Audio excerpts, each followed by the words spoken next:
Tips with Tony. Tips with Tony. All about nutrition from your favorite dietitian. Everything you need to digest in your mind.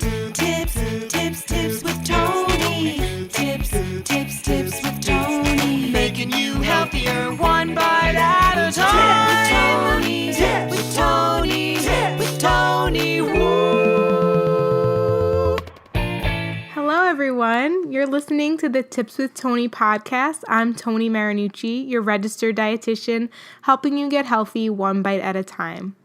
This week's episode is all about healthy snacking. I'm sure you've heard it 1,000 times before. Snacking in between meals is important for your health, but why? I get questions about snacking from my clients on a regular basis, so I thought I would address those questions here. One question I get often is, what's the benefit of snacking? Snacking is a great way to curb your appetite so you don't overeat during mealtime. It also, though, creates an opportunity to consume nutrient-dense foods and keep the metabolism from slowing down throughout the day. The second question I usually get is, what constitutes as a snack? Typically, a snack is 250 calories or less, and this can be equivalent to even a mini meal. It could be something like a half of a sandwich, or it could be as small as a piece of fruit, or even a combination of a piece of fruit or like a mini cheese stick, the combination of the two. And it could be savory, it could be sweet, or it can be both.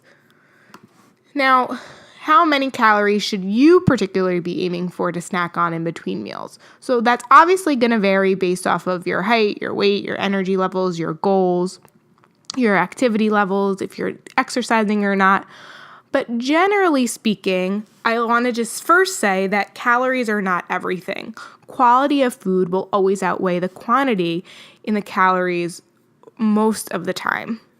For example, 1 cup of carrots with 2 tablespoons of hummus is about 150 calories, and that's a smarter choice than, say, a 100-calorie pack of cookies, because the fiber in the carrots and the hummus are actually going to keep you fuller for longer, and they also provide nutrients like vitamin A, vitamin E, and antioxidants that are going to benefit your body in the long run. Whereas the 100-calorie pack of cookies, although it tastes really good, it's high in sugar, and you're probably going to feel hungry a few minutes later. Registered dietitians call these foods empty calorie foods, meaning that they taste good, but they lack additional benefits from consuming them. And to answer the question about how many calories should your snack be, I like to use the 100 calories per hour rule. I'm not even sure if this is a real rule or not, but I've created it for my clients and they seem to do really well with it. And so the 100 calorie rule is basically a way to determine how many calories you should be eating for your snack. Example of this would be, it's 10 o'clock in the morning, you're feeling hungry, you're going to have lunch at 11 a.m., so really, if you're going to be eating in about an hour, we want to keep those calories of your snack to about 100 calories or less. But say you're going to have lunch at noon, that's about 2 hours later, then we want to keep the calories of your snack to about 200 calories or less. And if you're going to be having lunch at, say, 1 p.m., but you're having a snack at 10, that's about 3 hours.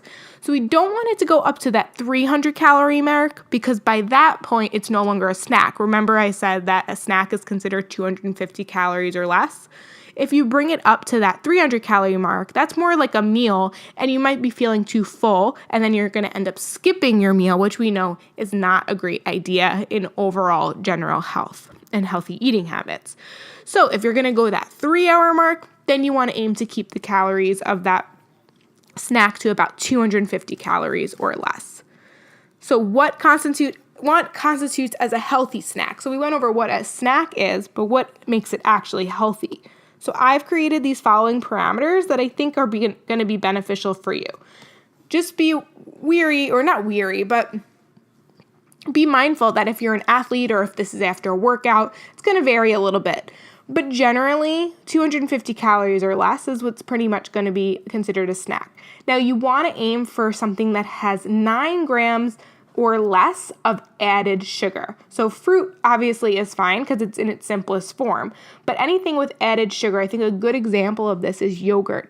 Plain yogurt will naturally have about 6 grams of sugar per serving, but some yogurts have added syrups, and therefore it brings the sugar content up. So we really want to keep the added sugar to 9 grams or less.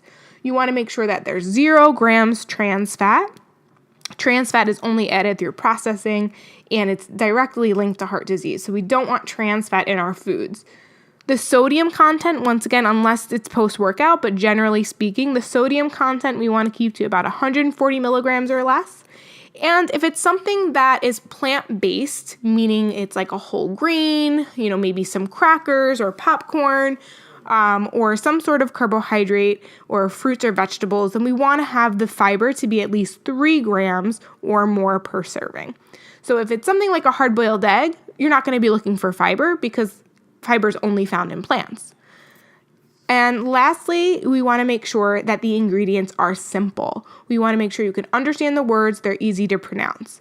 And if it is something that's going to be a larger type of a snack, so not so much just like a piece of fruit, right, that 100 calorie or less mark, but once you're going to about 150 calories or more, and it becomes more of like a mini meal rather than a snack, then you probably want to have probably want it to have like at least 5 grams of protein. Now we've talked about what constitutes as a snack. So what doesn't constitute as a snack? Obviously, everything I just explained. But the not so obvious answer might be, you might be thinking, oh, so then I could have something that's completely calorie-free. Well, no, those don't count either. Sugar-free candies and diet beverages can help to avoid giving in to those empty calorie foods like chips and soda. But to be honest, they're only going to make you hungrier later.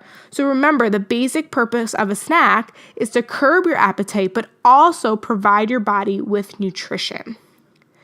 So another question I get asked a lot is, can you give me some ideas or suggestions for incorporating healthy snacking? And I'm going to list off some healthy snacks for you to try. But before I do that, I want to express the importance of planning ahead and having healthy foods around for you. Because if you prepare those foods and you have those foods around and they're easily visible in either your refrigerator or on your counter, then when you're rushing from place A to place B, you're going to be more likely to grab the thing that you see first. So if you have cookies on the counter, you're going to grab the cookies. But if you have fresh fruit on the counter, you're going to grab the fresh fruit. So do yourself a favor, and when you get home, say you do buy something like a cantaloupe, cut that cantaloupe, peel that cantaloupe, put it in little Tupperware containers or plastic Ziploc bags. That way that you're actually going to be likely to consume it. But if you go home and you get that cantaloupe, you put it on the counter and you never prep it, it's just going to sit there and it's going to go bad and you're not going to eat it. So planning is really important when it comes to healthy snacking and preparing that food ahead of time. And once again, then now that we know that you have to have the healthy food around, you have to prepare it, what are those foods? So let me list off a few different options for you, and hopefully these help you in the long run. So hard-boiled egg plus an apple, carrots and a tablespoon of peanut butter, celery sticks with 2 tablespoons of guacamole, a cheese stick and a clementine, plain Greek yogurt, a little small banana, some ground cinnamon, snap peas and 2 tablespoons of hummus, 1 slice of whole grain bread, maybe some brown rice cakes with 2 slices of low fat, lower sodium turkey breast, a 1/4 cup of slightly salted nut mix. RX bars are great. No, I'm not getting sponsored by them, or Kind Bar is not getting sponsored by them either. But the RX bar or the Kind Bar are great because they have simple ingredients and they're nice and balanced. You can do a 1/2 cup of low-fat or no-salt added cottage cheese with 1 cup of pineapple. Maybe a 1/2 cup of overnight oats made with your like a 1/2 cup of unsweetened almond milk or soy milk or whatever, or skim milk, whatever your milk of your choosing is. You can make a little homemade smoothie. Just keep it small, about maybe 1 cup of mango slices, a cup of baby spinach, and a cup of low-fat kefir, or your whatever low-fat dairy of your choosing. So there you have it. Those are some healthy snack ideas, the purpose behind snacking and why it's important. If I can help you in any way, if you're still struggling to find snacks that fit you and your lifestyle, please contact me at tipswithtony@gmail.com. Don't forget to follow me on Instagram, Facebook, and Twitter for daily updates. As always, thank you so much for listening to the Tips with Tony podcast. I'm Tony Marinucci, your registered dietitian, helping you get healthy one bite at a time.